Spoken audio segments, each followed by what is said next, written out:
नमस्कार मंडळी. मी संजय पवार. आपल्या दिव्य ऊर्जा ज्योतिषीय प्रबोधन ह्या चॅनेलवरती तुम्हा सर्वांचं सहर्ष स्वागत. ओम नमो आदेश. नमस्कार मंडळी, मी संजय पवार. आपण पाहत आहात दिव्य ऊर्जा ज्योतिष प्रबोधन. मंडळी, आता फापट पसारा काही न करता थेट मुद्द्याचं म्हणजे असं, ज्योतिष कुंडली आपल्याला कशासाठी पाहायची असते. वर्तमान काळामध्ये ज्या काही समस्या प्रश्न आपल्या समोर उभे राहतात त्यांना सामोरे जाण्यासाठी आपल्याला पाहायचे की नाही. मग ते पाहत असताना कुठला ग्रह काय, त्याचे गुणधर्म काय आहेत, त्याची कुठली दृष्टी आहे आणि मग कुठे काय, एवढं सगळं तुम्हाला जाणून घ्यायची गरज असते का? नाही ना. येते लक्षात? अननेसेसरी आपण आपल्या मतलबाचं तेवढं जाणून घेणार. आपण ज्योतिषामधलं एक त्रिकालाबाधित सत्य आहे की तुमची जन्मनक्षत्र गोचर, त्याला आपण ताराचक्र म्हणतो, तेच जन्मनक्षत्र गोचर ताराचक्र तुम्हाला तुमच्या आयुष्यात शुभ अशुभतादायक कोण ठरणार आहे हे जन्मता, म्हणजे जन्मनक्षत्र ठरल्यापासून सांगत असतात. आपण त्याकडे लक्षच देत नाही. दैनंदिन आयुष्यामध्ये, आपल्या रोजच्या आयुष्यामध्ये येणारे प्रत्येक छोटे मोठे सगळ्या समस्या, प्रश्न, आपलं अपेक्षा किंवा प्लॅनिंग, नियोजन, सगळ्याला आपण कुठल्या दृष्टीने पाहतो तर ह्या अमुक एक कार्यासाठी मला फलित कसं लाभेल, ते कार्य होईल की नाही होईल, त्या कार्यासाठी आत्ताची वेळ शुभ आहे की अशुभ आहे, वगैरे वगैरे. बरोबर ना.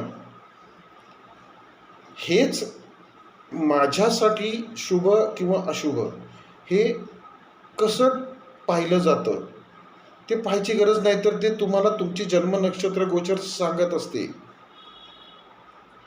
म्हणजे जन्मनक्षत्र गोचरीमध्ये जन्मनक्षत्रापासून येणारं 3रं नक्षत्र, 5वं नक्षत्र आणि 7वं नक्षत्र हे तुम्हाला अशुभतादायक स्थितीचा, अशुभतादायक घटनांचा, अशुभतादायक प्रसंगाचं इंडिकेशन, म्हणजे तुम्हाला जाणीव करून देत असते. आपण लक्ष देत नाही त्याच्याकडे. साधं उदाहरण, एखाद्या दिवशी समजा आपला आदल्या दिवशी आपण बरंच काम केलेलं आहे आणि ते काम दुसऱ्या दिवशी आपल्याला सादर करायचं आहे किंवा त्याला एक पूर्णत्व साधायचं त्या कामाबद्दल, आणि नेमकं आपल्याकडनं म्हणजे आपलं ते साधलं जात नाही. ह्याचं मागचं कारण देखील ना तुमच्याच जन्मनक्षत्र गोचरीत दडलेलं आहे. तुम्हाला अशुभ असलेल्या 3, 5, 7 म्हणजे विपद, प्रत्यय आणि वद नक्षत्र जर त्या दिवशी असेल किंवा त्या अशुभ ठरणाऱ्या नक्षत्रांची एनर्जी त्या दिवशी तुमच्यावर जर प्रभावी पडत असेल तर तुम्ही कुठलंही काम करा, मग ते शुभ असू दे अशुभ असू दे, त्याच्यामध्ये बिघाड होणारच आहे ना. त्या कार्यासाठी लागणारी सकारात्मक ऊर्जा जी आहे ती तुम्हाला त्यावेळेस लाभतच नाही आहे. आता ऊर्जा लाभत नाही म्हणजे काय, तर त्या कामाच्या अनुषंगाने आपल्याला जे कार्य साधायचं, आपल्याला त्या कार्याला लागणारी जी ऊर्जा आहे, आता ती ऊर्जा कुठे कुठे आपल्याला म्हणजे कार्य साधते, तर शरीर, आत्मा, मन, बुद्धी, विचार आणि आपलं निर्णय यांना चालना देणारी, सकारात्मक पॉझिटिव्ह चालना देण्यासाठी जी सकारात्मक ऊर्जा आपल्याला हवी असते ती त्या दिवशी आपल्याला लाभत नसते. ऊर्जा लाभत असली पण ती बाधित असते.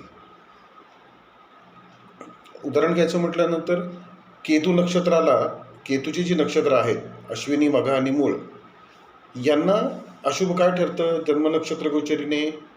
रवी, मंगळ आणि गुरु. या रवी, मंगळ, गुरुमध्ये म्हणजे त्यांची नक्षत्र जर त्या दिवशी असतील आणि पुन्हा त्याच नक्षत्राचं चरण, उदाहरण घ्यायचं म्हटलं तर समजा चंद्र त्या दिवशीचा अश्विनी नक्षत्रात आहे. ओके, अश्विनी नक्षत्रात म्हणजे मंगळाची मेष रास झाली आणि सकाळी पहाटे 6 वाजल्यापासून दुपारी 6 वाजेपर्यंत तो चंद्र अश्विनी नक्षत्राच्या पहिल्या चरणातून गोचर करणार आहे. इथे तुम्हाला अशुभता कशी कन्सिडर करायची, कशी गृहीत धरायची लक्षात घ्या. एकतर केतू नक्षत्राला अशुभ काय आहे? रवी, मंगळ आणि गुरु. चंद्र त्यांना शुभ आहे. कोणाच्या नक्षत्रात आहे? तर अश्विनी नक्षत्रात, म्हणजे केतूच्या नक्षत्राचंच आहे. तो तिथपर्यंत शुभ आहे. पण ते पहिल्या चरणामध्ये असताना ते पहिलं चरण अश्विनीचं मंगळाचं आहे. मंगळ त्यांच्यासाठी अशुभ आहे की नाही? पुन्हा ते अश्विनी नक्षत्र म्हणजे मेष रास आली आहे, मेष राशी मंगळाची. म्हणजे इथे 40%, 100पैकी 40% अशुभता तुम्हाला सकाळी 6 ते दुपारी 12 वाजेपर्यंत लाभणार आहे. 60% शुभता आहेच, प्रश्नच नाही. पण आपल्याला त्रास जाणवतो अशुभतेचा ना. ते असं बरं. त्याच्यानंतर पुढच्या 12 म्हणजे दुपारी 12 नंतर पुढचे 6 तास चंद्र कोणाच्या असणार? अश्विनी नक्षत्रातच, पण त्याचं दुसऱ्या चरणात असणार आहे. आता दुसरं चरण आहे हे शुक्राचं, बुधाचं, बरोबर ना. बुध तुम्हाला परम मित्र आहे, म्हणजे केतूच्या नक्षत्रांना. त्याच्यामध्ये 20% सुधारणा होईल की नाही? 80% त्यांना शुभता प्राप्त होईल तिथे. हे असंच आपल्या दैनंदिन जीवनामध्ये आपल्या ज्योतिषी माध्यमातून घटना घडत असतात, शुभाशुभ मागे पुढे होत असतात. आणि ह्याच अडचणीला लक्षात घेऊन दिव्य ऊर्जाने जे नक्षत्र आराध्य वृक्षांचं तेलार्क तयार केलं आहे, त्या तेलार्काचा सदुपयोग असा आहे, तुम्हाला लक्षात ठेवायची गरज नाही की आज दैनंदिन चंद्राच्या गोचरीमध्ये अशुभता किती टक्के आहे वगैरे, किंवा ओव्हरऑल सगळ्या ग्रहगोचरीमध्ये माझ्यासाठी अशुभता कुठे कुठे डोकं वर काढणार आहे. कारण लक्षात घ्या मंडळी, आपल्याला शुभता आनंदाने भोगायची असते, अशुभता मात्र टाळायची असते. ती टळत नाही, पण तिला सामोरं जावंच लागतं ना. मग ह्याच अशुभतेला जर आपण तुमच्या जन्मनक्षत्राचं तेलार्क डोक्यावर आणि बेंबीला वापरून त्या अशुभतेला जर आपण शुद्ध संतुलित मात्रेमध्ये मेंटेन केलं, संतुलित राखलं, तर सहज सोप्या पद्धतीने आपण आपल्या दैनंदिन जीवनाला सामोरे जाऊ की नाही. हेच वारंवार सांगण्याचा प्रयत्न करतोय आम्ही. बाकी सगळे उपाय तपाय करायचे असतात ते करा तुम्ही, पण त्याच्या अगोदर स्वतःची शरीराभोवती असलेली जी ऊर्जा पातळी आहेत त्या शुद्ध संतुलित करून घ्या. म्हणजे तुमची निर्णय क्षमता वाढीस लागेल, निर्णय क्षमता सुदृढ होईल. येते लक्षात? दिव्य ऊर्जाचं जन्मनक्षत्र तेलार्क आवर्जून वापरत ठेवा. म्हणजे तुमच्या आयुष्यातील कळत नकळत अचानकपणे किंवा अनाहूतपणे घडणारे जे नुकसान आहे, घडणारी जी अशुभता आहे, त्याला टाळता येईल. म्हणजे जास्तीत जास्त आपल्याला आपलं जीवन, दैनंदिन जीवन हे शुभतेला कॅरी करता, शुभतेसोबत घालवता येईल. येते लक्षात? इथेच थांबू आता. पुढच्या व्हिडिओमध्ये असाच एखादा मुद्दा घेऊन येतो आपण. तोपर्यंत ओम नमो आदेश. व्हिडिओ लाईक करा. विषय आवडला असेल तर व्हिडिओ लाईक करा. हे आपलं जे चॅनल आहे त्याला सबस्क्राईब करा आणि हा व्हिडिओ जास्तीत जास्त शेअर करा.